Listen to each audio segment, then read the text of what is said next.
The hot sun beat down on the arid landscape of the New Mexico desert as Dr. Elliot Reed and his team of archaeologists swept their tools gently across the newly uncovered site. The buzz of excitement was palpable. Something beneath the surface was sending the equipment into a frenzy of beeps and flashes. "Hand me that brush, will you, Marcus?" Elliot called out, squinting under the bright light.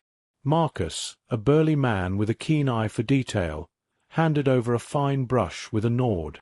As Elliot dusted off the last bits of earth, an unusual metallic gleam caught his eye. "Looks like we've got something," he muttered, leaning in closer. The object was unlike anything they had ever seen, a metallic orb, covered in intricate engravings. Could it be meteoric? Jenna, another team member, leaned in, her voice filled with curiosity. Elliot shook his head, his gaze fixed on the orb. No, this was deliberately buried. And look at these symbols. They don't match any known civilizations from this area. Marcus rubbed his chin, peering over Elliot's shoulder. "Should we call in the linguistics team?" "Absolutely," Elliot replied, standing up to stretch his legs. He pulled out his phone and dialed the number of Dr. Angela Firth, a renowned linguist known for her work on ancient scripts. "Angela, it's Elliot. We've found something. Can you come down to the site?" Within hours, Angela arrived, her face eager with anticipation. As she examined the orb, her eyes widened. "This is extraordinary. These symbols. They're not random. They're part of a language." The team set up a temporary lab right by the excavation site, working under floodlights as the sun dipped below the horizon. Elliot and Angela sat hunched over the artifact, tracing the symbols with their fingers. Could it be a message? Elliot pondered aloud. Or a map, Angela added, her voice tinged with excitement. Maybe it's pointing to something, somewhere. As they debated the possibilities, a sudden sharp beep from their equipment interrupted them. Elliot glanced at the monitor, which now displayed a series of coordinates. "It's emitting a signal. But how?" "That's not all," Jenna, monitoring another screen, chimed in. "These coordinates, they aren't random either. They point to something in space." The team exchanged looks of astonishment. This was no ordinary archaeological find. It was the beginning of something much bigger. Could we be dealing with an extraterrestrial artifact? Marcus asked, the skepticism clear in his voice. Angela stood up, pacing back and forth with her hands clasped behind her back. "If we are, this could change everything we know about human history and our place in the cosmos." Elliot nodded, his mind racing with the implications. "We need to keep this under wraps until we understand what we're dealing with. For all we know, we could be on the brink of a major discovery, or a major disaster." With a collective nod, the team agreed to seal the site and continue their research in secrecy. As the night enveloped them, the glowing lights from their equipment and the stars above seemed to merge, blurring the lines between Earth and the cosmos. This was just the beginning, and Dr. Elliot Reed knew that whatever lay ahead, their discovery would lead them on a journey unlike any other. Chapter 2. The Arrival. Under the cover of night, Dr. Elliot Reed and his team of archaeologists packed up their equipment at the site. The desert air was cool and crisp, a stark contrast to the day's scorching heat. As they loaded the last of their gear into the trucks, a soft whirring sound filled the air, gradually growing louder. "Does anyone else hear that?" Marcus asked, pausing to look up at the sky. Elliot and the others stopped and listened. The sound seemed to come from above, a gentle hum that resonated with an almost musical quality. Slowly, the stars seemed to blur, and a large, shadowy object descended towards them, its form obscured by the darkness of the night. It's something coming down from the sky," Jenna exclaimed, her voice a mix of fear and fascination. "Everyone, stay calm and stay together," Elliot instructed, trying to keep his voice steady. As the object neared, its shape became clearer. It was a spacecraft, unlike any they had seen before. Sleek and silent except for the hum, it hovered above the ground, bathing the sight in a soft, blue light. The team stood frozen, watching as a panel on the side of the spacecraft opened, and a ramp descended towards the ground. Two figures emerged, their bodies humanoid but their features distinct and otherworldly. They were taller than any human, with luminescent skin that seemed to shimmer under the light of their ship. "Elliot Reed," one of the figures called out, its voice echoing slightly as if speaking through a translator. "Yes, I'm Dr. Reed," Elliot replied, stepping forward cautiously. "We are from the Volaris civilization," the figure continued. "We have detected the activation of the artifact you uncovered, which is of Volaris origin. We have come to discuss its implications." The team exchanged bewildered looks. Angela stepped forward, her curiosity overcoming her initial shock. "You're saying this artifact belongs to your civilization? How is that possible? It was buried on Earth." The second Volaris figure responded, "Our records show that many millennia ago, our ancestors left artifacts across various worlds in this galaxy as part of a legacy project. Earth was one of those worlds." Marcus whispered to Elliot, "Do we trust them? They could be making this up."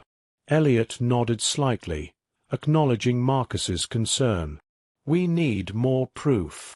Can you show us these records? And why come now?" "Our arrival was triggered by the activation signal sent by the artifact. It was designed to alert us if ever discovered by sentient beings capable of understanding its significance," the first alien explained. "As for proof, we are prepared to share our knowledge and history with you." Jenna, always the peacemaker, suggested, "Perhaps we should invite them to our base. We have the equipment to facilitate better communication and research there." "Agreed," Elliot said after a moment's consideration. "Follow us to our base where we can talk more comfortably and verify your claims." The aliens nodded, and the group, along with their otherworldly guests, made their way to the nearby research base. Inside, surrounded by monitors and equipment, Elliot, Angela, Marcus, and Jenna introduced their visitors to the wonders of human technology. As the early morning hours ticked by, the Volaris shared images and data from their archives, displaying star maps, historical records, and technological diagrams that depicted a universe much more interconnected than humanity had ever imagined. Elliot, feeling the weight of this historic moment, turned to his team, his voice filled with cautious optimism. This could be the start of a new chapter for human history. With the Volaris willing to collaborate, the atmosphere in the room shifted from one of apprehension to one of cautious excitement about the potential for interstellar friendship and the exchange of knowledge. Chapter 3. The Revelation. In the secure confines of the research base, Dr. Elliot Reed and his team gathered around a large digital display, along with their Volaris guests. The room was abuzz with low murmurs as the humans and aliens delved deeper into the shared histories and the implications of such an unexpected connection between their worlds. "So, you're telling us that these artifacts were part of a legacy project, meant to awaken once a certain level of technological proficiency was reached by the civilization that found them?" Marcus asked, looking from the display to the Volaris representative, Verin. "Yes, exactly," Verin replied, his voice calm and measured. "The artifacts serve multiple purposes: to educate, to establish contact, and to ensure that the legacy of the Volaris is understood across the galaxy." Elliot leaned in, intrigued. "And what does this legacy entail exactly? Are there specific teachings or technologies you are mandated to share?"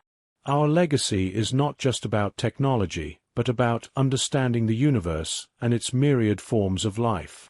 It's about expanding the horizons of all sentient beings who are ready to receive such knowledge," the other Volaris, Lyra, added. Angela, scribbling notes, looked up. This is fascinating from a linguistic and cultural perspective as well. The implications for our understanding of language development and transmission across space are enormous. The discussion turned to the symbols on the artifact.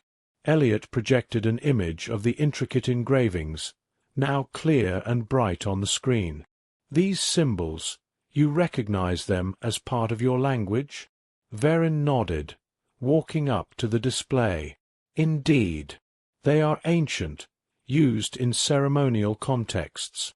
To see them here, on Earth, is astounding. Marcus, ever the skeptic, crossed his arms. And you were just watching us all this time? Why the wait? It's not about surveillance, but about readiness, Lyra explained. The signal indicates readiness to engage with deeper universal truths. We do not interfere until invited. As they talked, Jenna prepared a live feed to share this preliminary encounter with a selected group of top officials and scientific minds globally. We're going live in a few minutes.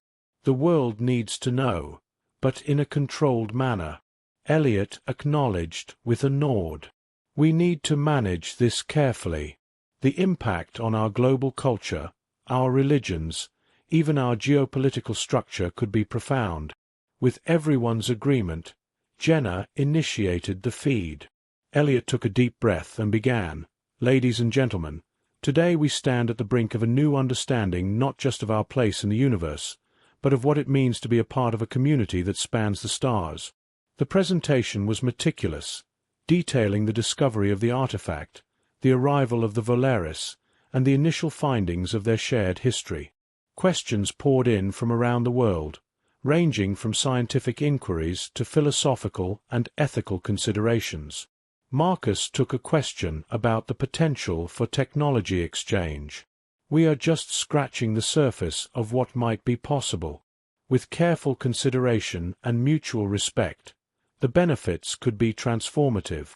Verin added, we come in peace, with a desire to share and grow together. Our hope is that this is just the beginning of a fruitful dialogue. As the session wrapped up, the team felt a mixture of exhilaration and apprehension. They were pioneers on a new frontier, not of land or sea, but of interstellar relations. After the broadcast, the group sat back, the gravity of their work settling in. We have a lot to process and plan for, Elliot noted. This is just the start. We'll need protocols, agreements, a whole new framework for interstellar diplomacy. Marcus laughed, a hint of irony in his voice. From digging in the dirt to drafting interstellar treaties. Not bad for a day's work. The team laughed together, a moment of lightness amidst the weight of their responsibilities. As they left the room, their steps were measured, but their resolve was clear. They were ready to embark on this new journey, wherever it would lead. Chapter 4. Uncovering the Truth. The collaborative atmosphere was palpable as Dr. Elliot Reed, Marcus, and the Volaris representatives, Verin and Lyra, gathered in the main conference room of the research base. They were joined by a new team member, Dr. Simon Hayes, an expert in astrophysics, who was eager to understand the celestial connections of the Volaris history. Let's delve deeper into these coordinates that were transmitted by the artifact, Simon suggested, pointing to the star map displayed on the large screen. If we can align these with known star formations, we might unlock more about where you, the Volaris, originally came from. Verin nodded in agreement. The coordinates do not just map our journey. They also contain the paths to other sites where our ancestors placed similar artifacts. Each site chosen was meant to eventually lead back to us, creating a network of civilizations. Elliot, intrigued by the possibility, leaned forward. So, you're saying these sites are like breadcrumbs across the universe? Exactly, Lyra responded, her eyes lighting up with excitement. And each breadcrumb has the potential to reveal more about the universe's history and its civilizations. Marcus, who had been reviewing data on a tablet, chimed in. Here's something. There's a pattern to these coordinates, a geometric alignment that seems intentional. It's as if the placements of these artifacts were precisely calculated. Simon took the tablet, analyzing the patterns. This alignment might correspond with specific cosmic events. Perhaps your ancestors timed the activation of these artifacts with these events to maximize the likelihood of discovery. The group agreed that a field study was necessary to further explore this theory. Plans were made to visit these coordinates, which meant organizing expeditions that could travel to various parts of the world and beyond. We should also consider the archaeological aspects, Elliot added. Each site might have its own set of challenges. We'll need experts in different disciplines. I'll coordinate with global archaeological teams, Marcus volunteered. We'll need the best minds on this, and full transparency to maintain international cooperation. As preparations for the expeditions were underway, Varen and Lyra provided insights into the technology that might be encountered. Some of these artifacts could still be active, serving functions we intended for them centuries ago, Varen explained. Like what functions? Simon asked, intrigued by the technological aspect. Some are designed to preserve knowledge, almost like time capsules.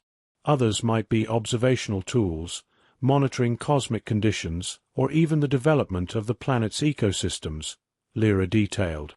As the team worked into the night, the base buzzed with activity. Technicians, scientists, and security personnel were all briefed on the significance of their upcoming missions. Elliot took a moment to step outside, looking up at the stars. The weight of their discovery, the potential to alter humanity's understanding of the cosmos, felt both exhilarating and daunting. Back inside, the team gathered around the main table, maps and digital models spread out in front of them. We're not just going on an expedition, we're following a millennia-old map designed by an ancient civilization, Elliot mused aloud. And each step we take is a step further into understanding not just the Valeris, but potentially other life forms out there, Simon added, his voice filled with anticipation. Marcus, usually the more grounded of the group, couldn't help but share in the excitement. To think, this all started with digging up an old artifact here on Earth. As the meeting concluded, the team felt a renewed sense of purpose. They were on the brink of potentially groundbreaking discoveries, not just about the Valeris, but about the galaxy itself. "Let's get ready," Elliot said as they started to clear the room. "Tomorrow, we start contacting teams and setting up the first expedition. It's going to be a long journey, but it's one we're ready for." The chapter closes as the team, full of determination and curiosity, prepares to embark on a series of expeditions that could redefine humanity's place in the universe. Chapter 5. The Connection. In the bustling research base, Dr. Elliot Reed, Marcus, and Dr. Simon Hayes reviewed the extensive preparations for their upcoming global expeditions. The room was filled with maps, satellite imagery, and stacks of reports. Their focus was sharp, each detail critical to the success of their mission. "Have we secured clearance for all the expedition sites?" Elliot asked, looking over a list of global coordinates. Marcus tapped on his laptop, pulling up the latest updates. "Most countries are on board, especially after the global broadcast. They understand the significance of what we're doing. Russia and Brazil were the last to confirm, but they've just given us the green light." Simon, peering through a microscope at a piece of alien technology, added, "And I've just finished calibrating the new sensor arrays. They should help us detect any similar artifacts or anomalous readings near the expedition sites." As the men worked, their Valeris counterparts, Varen and Lyra, joined them, bringing fresh data from their archives. "We've found a historical pattern that might help predict the locations of other artifacts," Varen announced, spreading out a holographic star map across the table. Elliot leaned in, intrigued. "A pattern? Like a predictive model based on your ancestors' travel paths?" Exactly, Lyra confirmed. It seems our ancestors followed a specific route through the galaxy, planting these artifacts in alignment with astrological phenomena. If we overlay this route with current star maps, we can probably pinpoint potential undiscovered sites. The team spent hours integrating Valeris data with human technology, occasionally pausing to marvel at how two such different civilizations could work so seamlessly together. The camaraderie in the room was palpable as they shared insights and theories.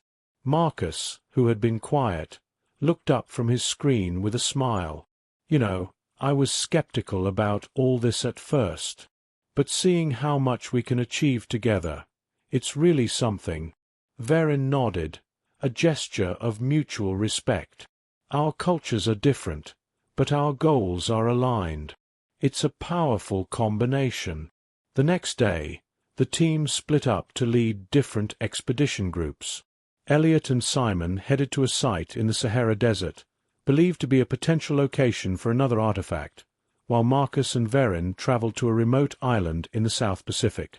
In the Sahara, Elliot and Simon's team set up camp under the harsh sun. As they drilled into the sand and rock, guided by the precise coordinates derived from their combined data, anticipation grew. "Think we'll find another one here?" Simon asked as he helped set up the equipment. Elliot, wiping sweat from his brow, grinned. "I have a good feeling about this. The alignment is too perfect to be a coincidence." Hours into the dig, their instruments began to chirp with increased frequency. "We've got something," Elliot called out, as workers carefully unearthed another metallic object, similar in design to the first artifact. Back on the island, Marcus and Verin faced harsh winds and heavy rains, but their spirits remained high. Using a specialized underwater drone, they explored the coastal waters. "There!" Marcus pointed to the drone's monitor, which displayed the unmistakable outline of another artifact embedded in the coral reef.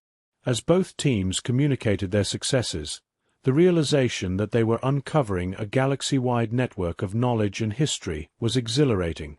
Each discovery added a piece to the puzzle of the ancient Valeris civilization and their mysterious purposes. That evening, as Elliot and Simon sat outside their tents, looking up at the stars, Elliot reflected on the day's events. "Every artifact we find is like a star in the sky, part of a bigger constellation that tells the story of the Valeris across space and time." Simon nodded, his eyes reflecting the campfire's glow. "And to think, this is just the beginning. Who knows what secrets we'll uncover next?"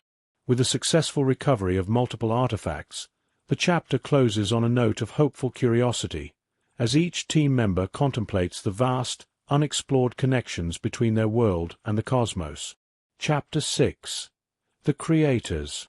At the Global Research Headquarters, a significant assembly was taking place. Dr. Elliot Reed, alongside Marcus and Dr. Simon Hayes, prepared to present their findings to a combined audience of Earth's and Valeris leaders. The room was filled with anticipation, the air thick with the gravity of the occasion. "We stand before you today to reveal something unprecedented," Elliot began, his voice steady and clear. "Through our joint expeditions, we have discovered undeniable evidence of a shared legacy between our worlds, a legacy that dates back thousands of years." Simon stepped up, activating a holographic display that illustrated the network of artifacts scattered across the galaxy. These artifacts, once thought to be isolated anomalies, are in fact markers of a civilization that once bridged stars. Marcus added, "And it's not just about where these artifacts were found, but also about what they contain. We've decoded more of the symbols, and they tell a story of creation and guidance, a story that begins with humanity." A murmur rippled through the room as the implication sank in. Verin, standing with his fellow Valeris delegates, spoke next. "Our legends have always spoken of the Creators, beings of great wisdom who sowed the seeds of our civilization. We grew up believing these were just myths. To learn that our myths have roots in reality, and that these roots are connected to humanity, reshapes everything we know. Lyra, reflecting the sentiment of her people, added, "It's a revelation that challenges our identity but also expands it. We are not just the children of Volaris. We are linked by heritage to Earth." The presentation continued with detailed accounts of the technological and cultural implications. Simon highlighted how the technological relics uncovered could advance fields such as energy, medicine, and astrophysics. "The potential for this knowledge to benefit all is immense," he noted. As the leaders digested this information, questions began to flow. A leader from Earth asked, "What does this mean for our relationship moving forward?" Elliot took the question. "It means opportunity. An opportunity for unparalleled cooperation and learning, but also an opportunity for responsibility. We must handle these revelations with care, ensuring they benefit all." A Volaris leader stood, his voice carrying a tone of solemnity. "Indeed, the knowledge of our origins must not become a source of division, but a foundation for unity." The meeting transitioned into smaller discussion groups, where topics ranged from setting up a bilateral knowledge exchange to the establishment of a joint exploratory task force. Marcus and Verin co-chaired a session on interstellar diplomacy, drawing up the first drafts of what would become known as the Earth-Volaris Accords. As the sessions wrapped up, the teams reconvened to summarize their discussions for a closing statement. "Today, we have laid the groundwork for a future that honors both our histories and looks forward to our combined potential," Elliot declared. The chapter closes on a hopeful note, with the leaders of both worlds signing a preliminary agreement to share knowledge and resources, symbolizing the dawn of a new era. As the delegates left the room, their conversations brimming with excitement and plans for the future, Elliot, Marcus, and Simon shared a quiet moment of reflection. "We've done something good here," Marcus said, clapping Elliot on the back.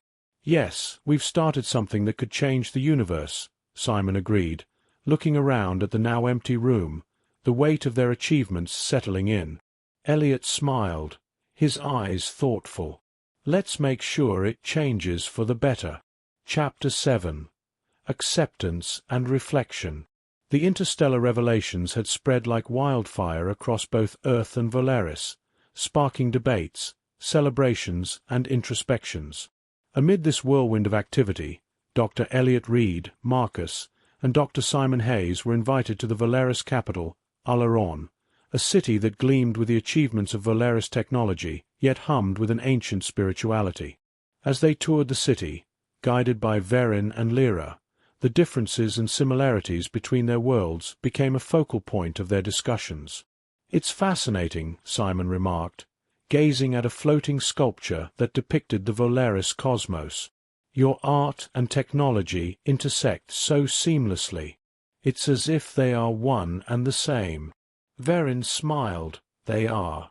For us, technology is an art form, and art is a technology that expresses our deepest truths. Now that we know some of those truths stem from Earth, it's as if we've discovered a part of ourselves we didn't know was missing." Elliot nodded thoughtfully. "On Earth, we often struggle to balance technology with our natural world. But seeing your integration gives us hope that we can achieve harmony." Their conversation was interrupted by a group of Volaris scholars eager to discuss the historical implications of their shared ancestry with humanity. The scholars had arranged a symposium where Elliot and his team were guest speakers. During the symposium, Marcus took the stage to discuss the practical implications of their findings. "The artifacts have not only unveiled our shared history, but also practical applications that we can develop together. For instance, the energy-converting technologies in the artifacts could revolutionize how we power our cities on Earth and Oleron." The crowd listened intently, many nodding in agreement. A scholar from the audience stood to ask a question. "How do you propose we manage the exchange of such technology while ensuring it's used ethically?" "That's a great question," Marcus replied. We're drafting the Earth-Valeris Accords to include strict guidelines on technology transfer, research transparency, and ethical applications. It's about moving forward responsibly. After the symposium, the team was invited to a traditional Valeris dinner.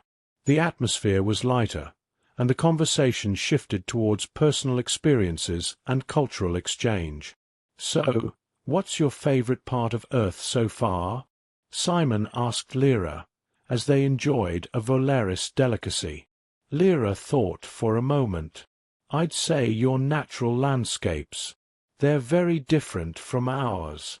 There's a wildness to them, a sort of chaotic beauty. It's very inspiring." "And for you, Elliot?" Verin inquired. "What has struck you most about Oleron?" "The sense of community," Elliot responded. "Despite your advanced technology, there's a strong sense of connection among everyone. It's something we've been losing on Earth as technology advances." As dinner concluded, Verin proposed a toast. "To our new understanding, may it bring our worlds closer, not just in knowledge, but in spirit." The chapter closes as the team, full of new insights and inspired by their experiences, prepared to return to Earth. They left Oleron not just as ambassadors with a mission, but as friends with a deeper connection to their newly discovered relatives. The night sky of Oleron twinkled with stars, mirroring those seen from Earth, a reminder of the shared sky under which both civilizations had thrived unknowingly together. Chapter 8. A New Era. Back on Earth, Dr. Elliot Reed, Marcus, and Dr. Simon Hayes convened at the newly established Earth-Valeris Cultural Exchange Center. This facility, designed to be a hub for interstellar dialogue and cooperation, was bustling with activity as representatives from both planets worked together to implement the new agreements. "The opening of this center is a landmark event," Elliot said, addressing the gathered crowd of human and Valeris dignitaries and media. "It represents not just our shared histories, but our commitment to a shared future." Simon, overseeing the setup of an interactive exhibit featuring both Earth and Valeris technologies, chimed in, "We're not just sharing knowledge.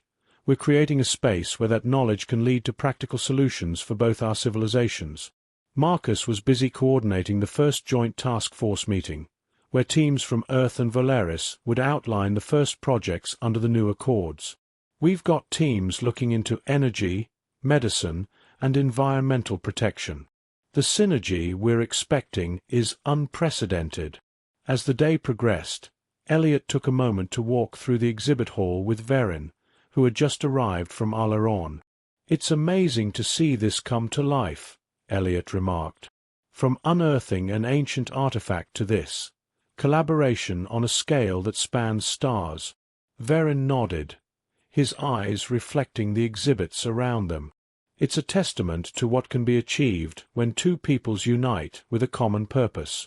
Our ancestors left these artifacts to lead us here, perhaps knowing that one day we'd rediscover each other." Meanwhile, Simon led a group of Valeris engineers through a demonstration of Earth's renewable energy technologies. "Here's where we combine solar and wind power to maximize efficiency," he explained. "With your technology, we could potentially increase output by threefold." The engineers, fascinated, discussed adaptations that could suit Oleron's unique environmental conditions. One of the Valeris engineers, Tila, suggested, "If we integrate your solar tech with our crystal energy capacitors, we could create a sustainable power source that could last decades." As the day turned into evening, the center hosted a cultural exchange festival, where Earth and Valeris residents could experience each other's music, food, and traditions. Marcus, helping to organize the event, found himself immersed in a Valeris music session, its harmonies strange yet oddly moving. "This music is based on ancient Valeris scales," Lyra explained to him, noticing his interest. "Each note is tuned to resonate with natural frequencies found on Oleron." Back outside, Elliot and Verin watched children from Earth and Valeris playing together in a newly installed park, their laughter bridging any linguistic or cultural gaps. Seeing this, Elliot mused, Makes me believe we're on the right path. Varen agreed, yes. It's the younger generations who will truly blend our worlds. What we've started here is just the foundation. The chapter closes with a panoramic view of the festival, a vibrant tableau of intermingled colors, sounds, and people. Elliot, Marcus, and Simon stood together, watching the celebration, a palpable sense of accomplishment among them. We did more than just uncover the past, Marcus said, his voice filled with pride. We're building the future. Yes, Elliot replied, his gaze sweeping over the happy crowd. A new era, indeed. And it's just beginning. The lights of the festival twinkled against the night sky, mirroring the stars that both Earthlings and Valeris had always shared, now brighter, closer, and more meaningful than ever before.